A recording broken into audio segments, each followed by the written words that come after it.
Les elfes et le cordonnier.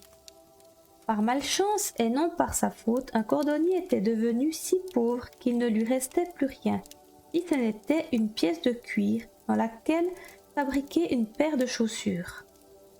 Le soir venu, il découpa la pièce de cuir avec l'intention d'assembler les chaussures le lendemain matin. Étant en paix avec lui-même, il se coucha sereinement, s'en remit à Dieu et s'endormit. Au matin, après avoir récité ses prières, il allait se mettre au travail quand il vit sur son établi les chaussures terminées. Il en fut abasourdi. Il s'en saisit pour les examiner sous toutes les coutures. Pas une erreur de point, elles étaient parfaites. À croire que leur auteur aurait voulu réaliser un chef-d'œuvre. Peu après, un client entra et fut enchanté par les chaussures. Il en donna plus que le prix habituel, et avec cette somme, le cordonnier put faire l'acquisition d'une pièce de cuir dans laquelle fabriquer 2 paires de chaussures.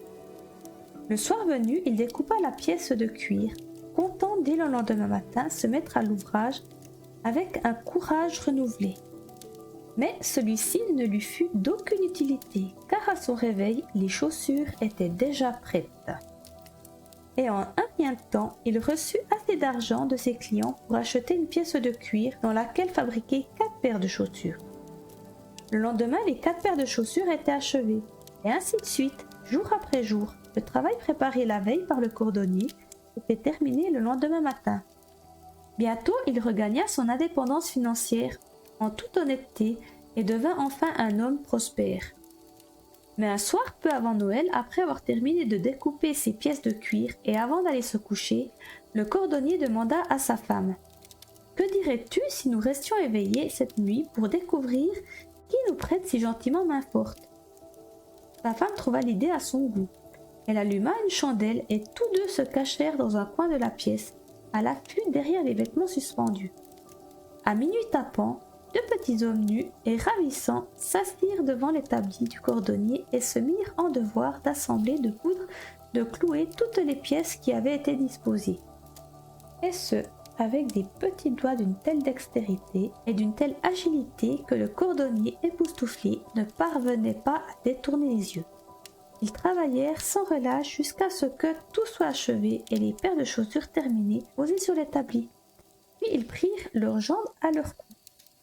Le lendemain matin, la femme déclara à son mari : « Les petits hommes ont fait notre fortune. Il faut leur prouver notre reconnaissance. À courir partout dévêtus, ils doivent avoir froid. Voilà ce que je te propose. Je vais leur coudre des petits pantalons, des chemises, des vestes, des gilets et leur tricoter une paire de bas à chacun. Quant à toi, tu leur fabriqueras 2 petites paires de chaussures. » Le cordonnier répondit : « J'en serai ravi. » Et le soir où tout fut prêt, le mari et la femme disposèrent leurs cadeaux sur l'établi, en lieu et place des pièces de cuir. Puis ils se cachèrent pour observer la réaction des 2 petits hommes. À minuit tapant, ils entrèrent d'un bond dans l'atelier avec l'intention manifeste de se mettre aussitôt au travail. Mais aucune pièce de cuir ne les attendait. Ils trouvèrent sur l'établi les jolis petits habits et furent d'abord très surpris. Puis ils laissèrent éclater leur joie et ils enfilèrent promptement leur tenue en chantant : « Maintenant que nous sommes si élégants, pourquoi serions-nous cordonniers plus longtemps ?»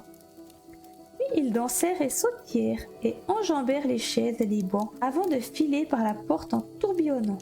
Ils ne revinrent jamais, ce qui n'empêcha pas le cordonnier de vivre une vie sans souci et de réussir tout ce qu'il entreprit.